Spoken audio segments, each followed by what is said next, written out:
Percentage composition, empirical and molecular formula, इसके numerical प्रश्नों का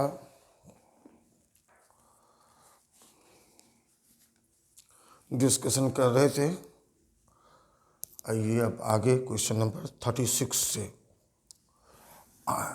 36 में क्या कहता है, मास ऑफ यूरिया दिया गया है, परसेंटेज ऑफ कार्बन निकालिए, क्योंकि मास ऑफ CO2 भी दिया हुआ है, तो 12/44 गुना मास ऑफ CO2, अगर इसको मिलीग्राम को ग्राम में बदल देंगे तो ग्राम में बदल देंगे, मास ऑफ कंपाउंड को भी इंटू 100, अगर नहीं बदले तो भी कोई फर्क नहीं पड़ेगा, क्योंकि दोनों डाटा मिलीग्राम में है। Percentage of hydrogen 2/18 into mass of water by mass of compound into 100 निकाल दो। उसके बाद कहता है कि 32 मिलीग्राम नाइट्रोजन में अमोनिया मिला, 14/17 गुना 32 milligram mass of ammonia by mass of compound, यहाँ चेंज कर दिया है, निकाल लेंगे। परसेंटेज ऑफ कार्बन, हाइड्रोजन और नाइट्रोजन तीनों को जोड़ देंगे, ये समेशन 100 से नीचे आएगा, तो परसेंटेज ऑफ ऑक्सीजन बराबर 100 minus percentage of carbon plus hydrogen plus nitrogen. अब आपके पास क्या सब मिल गया, जो एलिमेंट्स प्रेजेंट हैं उन सबों का परसेंटेज कंपोजिशन मिल गया। अब इससे हम लोग को क्या निकालना है, एम्पिरिकल फार्मूला।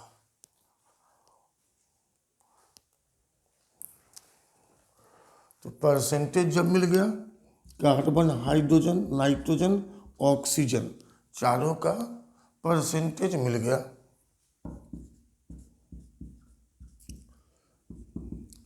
इससे हम लोग एटॉमिक फ्रैक्शन निकालेंगे, उसके फाइनली एटॉमिक रेशियो निकाल करके एम्पिरिकल फार्मूला निकाल लेंगे। एम्पिरिकल फार्मूला निकाल करके empirical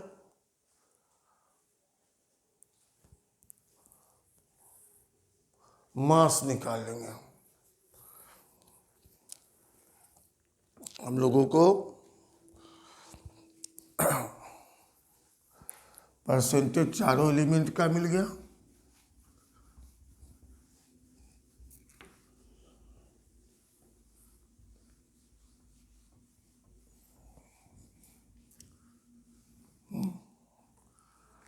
carbon, hydrogen, nitrogen, oxygen चारों का मिल चुका, इससे हम लोग एम्पिरिकल फार्मूला निकाल लीजिए, उससे एम्पिरिकल मास निकाल लीजिए, और उसके बाद दिया हुआ है मोलेकुलर मास 60, इसलिए x का मान निकाल देंगे, इसलिए मोलेकुलर फार्मूला ऑफ यूरिया निकाल लेंगे। क्वेश्चन नंबर 37 क्या कह रहा है कि एक कंपाउंड है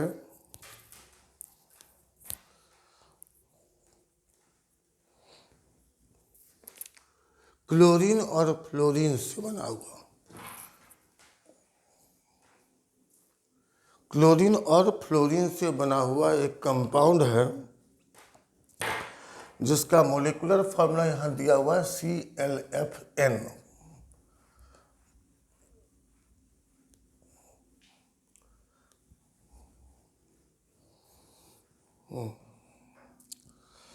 क्वेश्चन नंबर 37 में कहता है कि ClFn का यूरेनियम से रिएक्शन होने पर यूरेनियम हेक्साफ्लोराइड और ClF बनता है। अब उसके बाद क्या सब दिया हुआ है?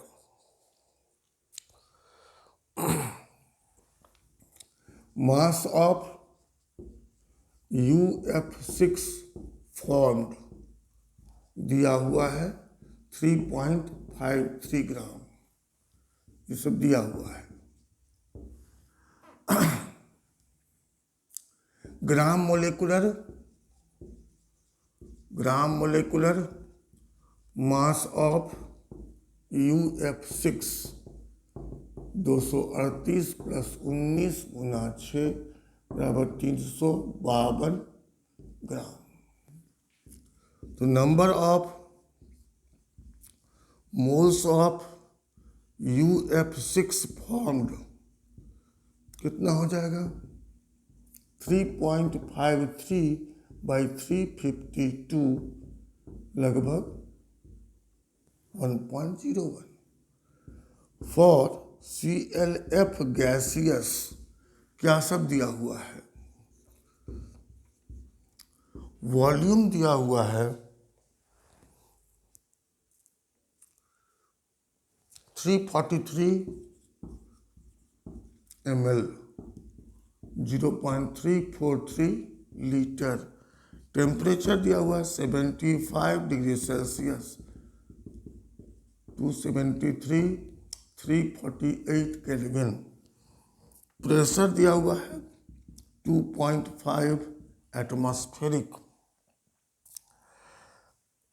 तो पहले हम लोग इसका भी नंबर ऑफ मोल्स निकाल लें। अब यहाँ गैसियस के लिए डाटा है तो हम लोग n बराबर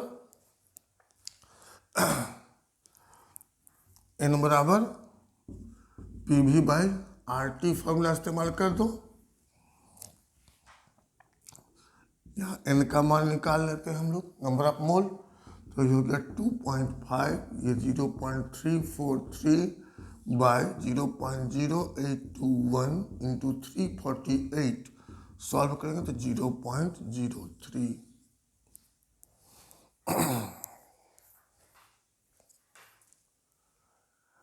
तो इसका मतलब UF6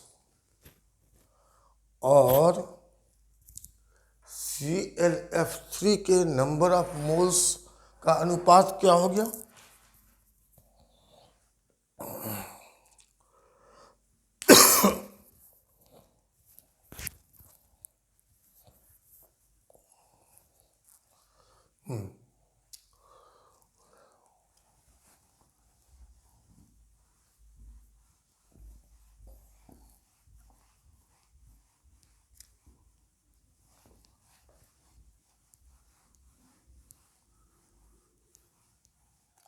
तो number of mole of UF6 ratio number of mole of ClF 0.01 ratio 0.03, मतलब होल नंबर में 1:3। They are formed in molar ratio of 1:3 in the product. Let us place this molar ratio in equation and balance तो ClFn plus uranium UF6 plus ClF। अब इसका 1 मोल तो यहाँ 3 मोल कर दीजिए। अब यहाँ 3 क्लोरीन तो यहाँ भी 3, तो ये इस अनुपात को करके हम लोग बैलेंस कर लिए। अब क्या करें, अब बैलेंस्ड इक्वेशन में हम लोग फ्लोरीन एटम्स को भी इक्वेट करें।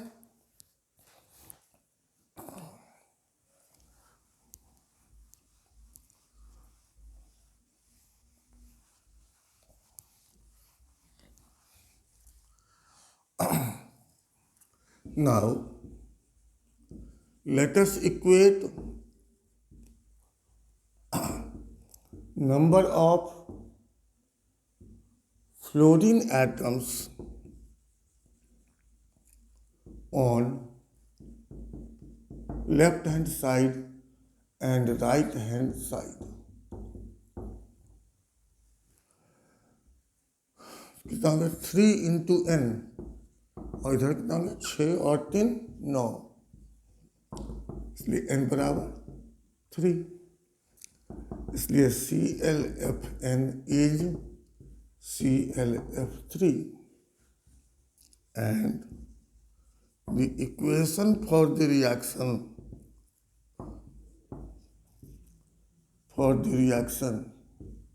is 3ClF3 plus UF6 plus 3ClF।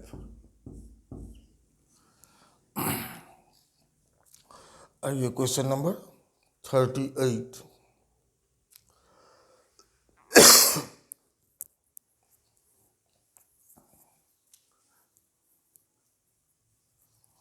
Question number 38 में क्या करता है, an organic dibasic acid gave on analysis following data.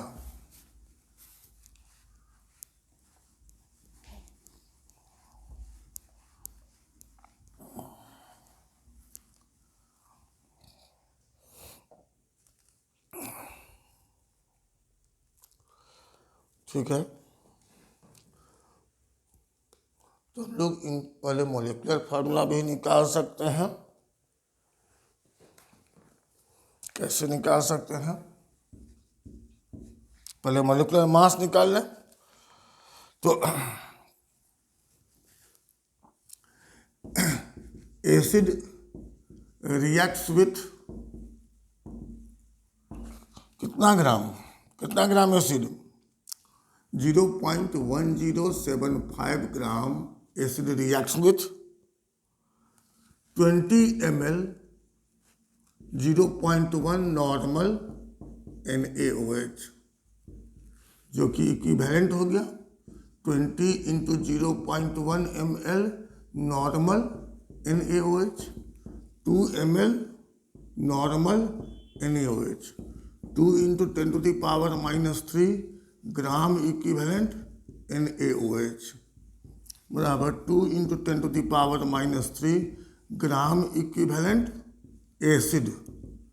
अब नंबर ऑफ ग्राम इक्विवेलेंट बराबर क्या होता है, mass in gram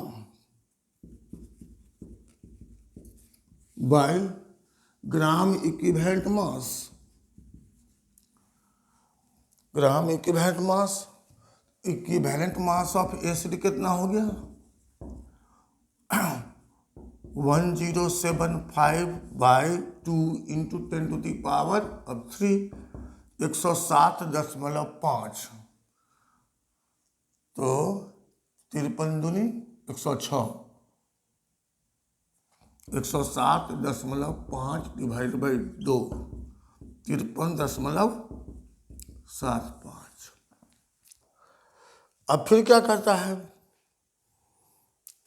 dibasic acid है, मतलब बेसिसिटी एसिड का कितना दिया हुआ है 2, तो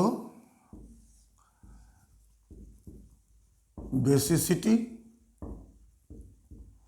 बराबर 2, इक्विवेलेंट मास बराबर हो जाएगा मोलेकुलर मास बाय बेसिसिटी। इसलिए 53.75 equal to molecular mass by 2, तो मोलेकुलर मास बराबर हो जाएगा 107.5। अब इसका इंपिरिकल फॉर्मूला निकालिए, इंपिरिकल मास निकालिए, इसको नोट कर लीजिए।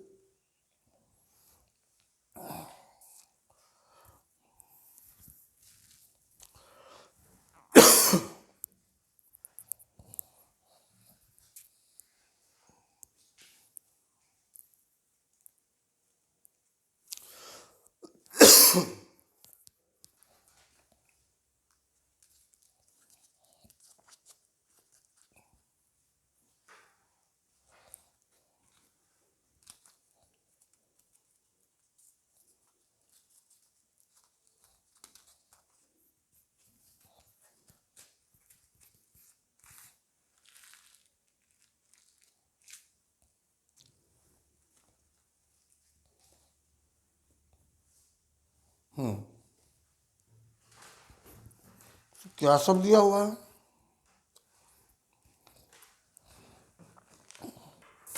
Carbon 34.6।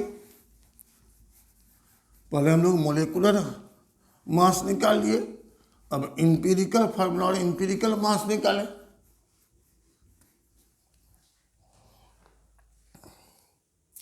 Carbon 34.6, hydrogen 3.84, oxygen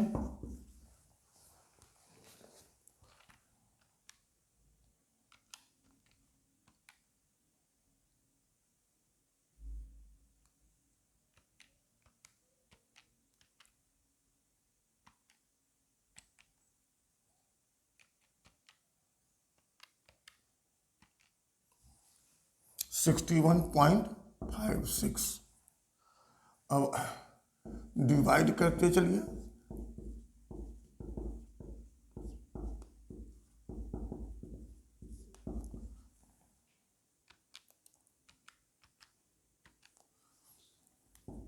three point 8475, चलिए इतना ही रखिए क्योंकि ये भी यहाँ 3.84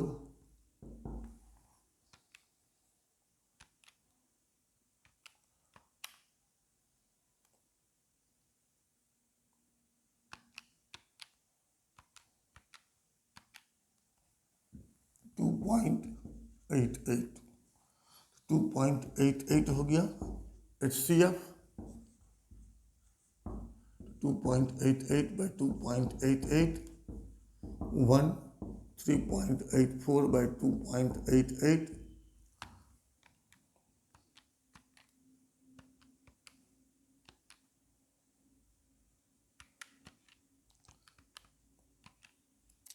1.33, 3.84 by 2.88, 1.33, कार्बन हाइड्रोजन ऑक्सीजन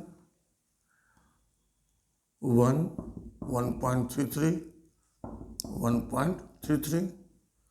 इसको क्या करना होगा? होल नंबर रेशियो में निकालने के लिए 3 से गुना करना होगा।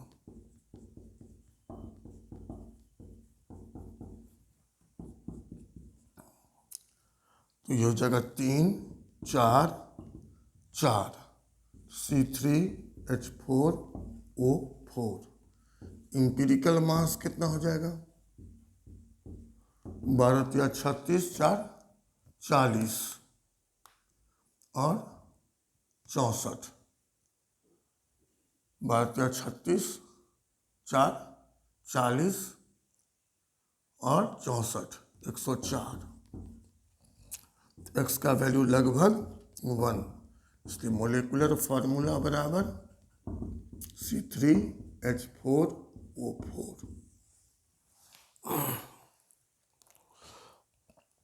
अब 38 में आइए, 39 में।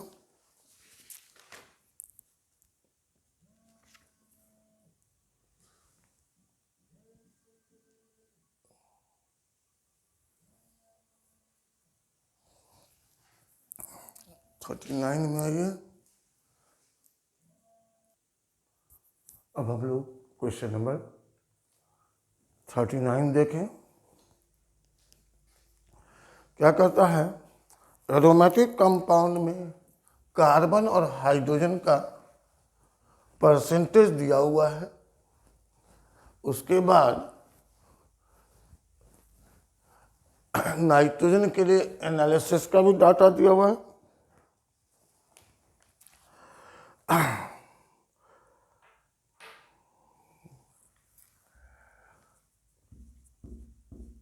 एसिड यूज्ड किसके लिए?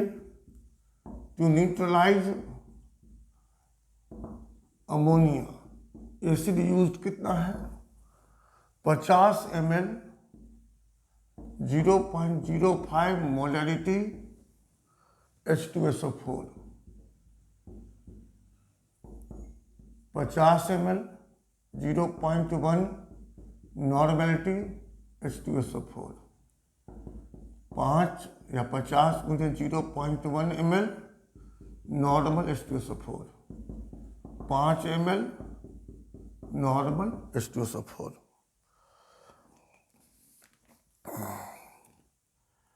Excess acid required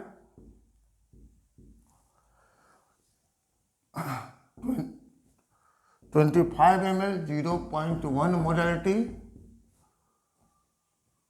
NaOH।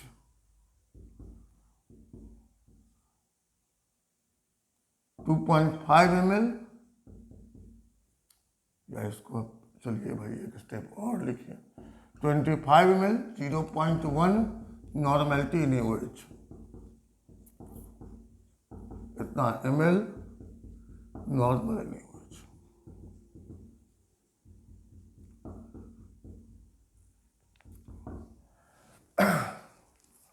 इसलिए जब 2.5 ml नॉर्मल NaOH इसमें से 2.5 ml नॉर्मल एसिड को न्यूट्रलाइज करेगा, इसलिए acid reacted with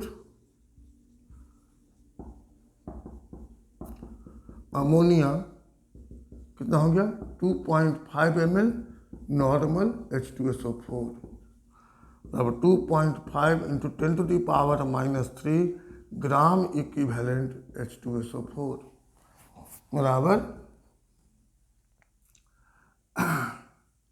2.5 into 10⁻³ gram equivalent ammonia.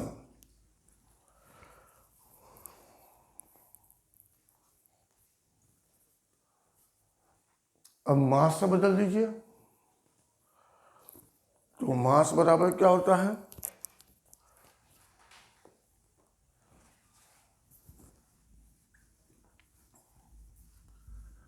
Number of gram equivalent into equivalent mass.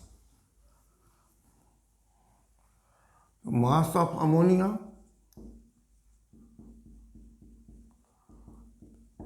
Number of gram equivalent into gram equivalent mass. Percentage of nitrogen 14/17 गुणे mass of ammonia by mass of compound. कितना compound दिया हुआ है? 0.303 into 100।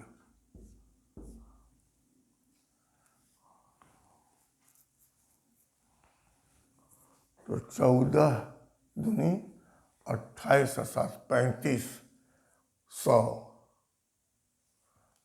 28 35 100 बटा 1000 3.5 bye 0.303।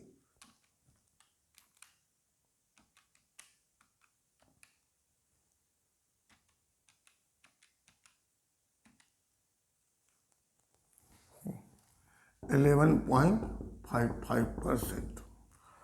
अब आपको मिल गया क्या सब? कार्बन का दिया हुआ है ही, हाइड्रोजन का दिया हुआ है, नाइट्रोजन का दिया निकाल दिया।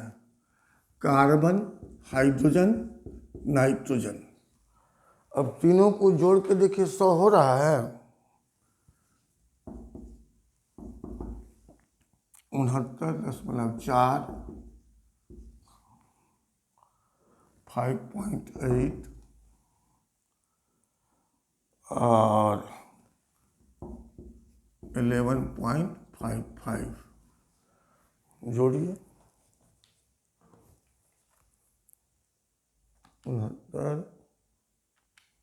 69.4 प्लस 5.8 प्लस 11.55 86.75 होता है सबको जोड़ के। तो ऑक्सीजन ले लेंगे।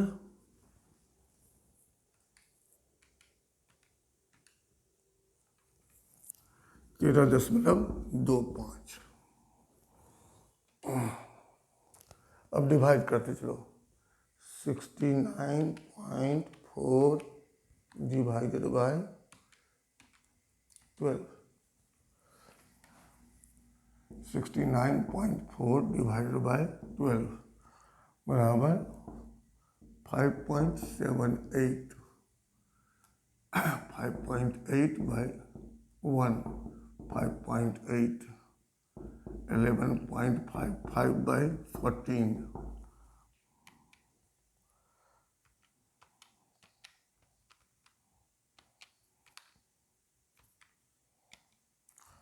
0.825। 13.25 divided by 16।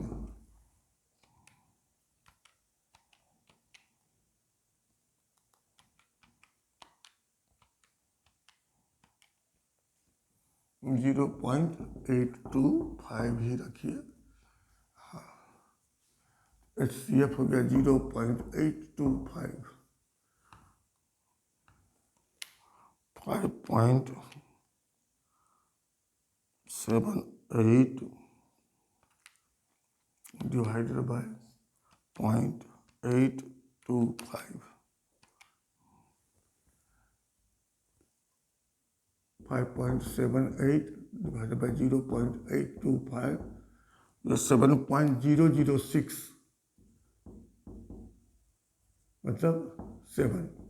इसी तरह से 5.825 7।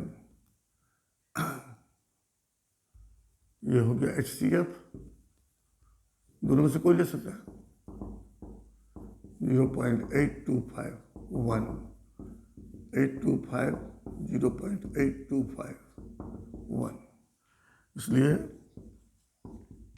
Empirical formula C7H7NO। अब इसका मॉलिक्यूलर मास दिया हुआ है तो यहां से इंपिरिकल मास निकाल लो। 12 7 12 गुना 7 84 plus 7 91 plus 14 105 plus 16 121। Molecular mass कितना दिया हुआ है? 121। एक्स का मान 1। तो मोलिकुलर फार्मूला हो गया C7H7NO। अब क्या कहता है कि यह एक एरोमेटिक कंपाउंड है।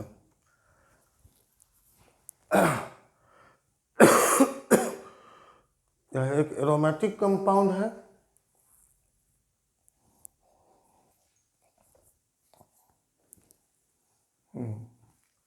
अब एरोमेटिक कंपाउंड है और इसका पॉसिबल स्ट्रक्चर बनाइए।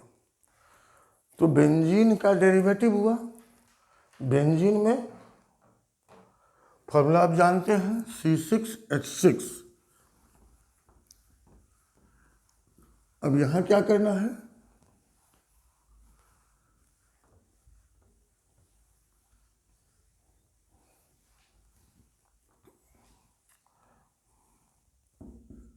पॉसिबल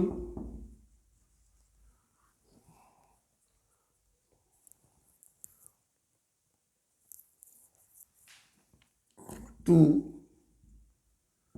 आइसोमेरिक स्ट्रक्चर, ये हो गया C6H6।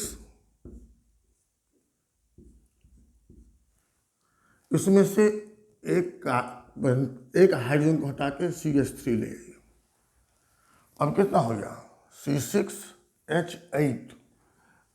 अब एक H की जगह NO ले लीजिए, क्या हो गया, C6 इसमें और एक यहाँ 7, 4 H और 3 यहाँ। अब इसका different possible structure,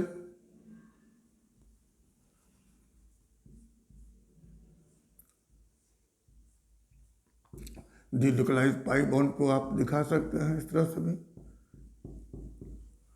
1,2 position, 1,3 position,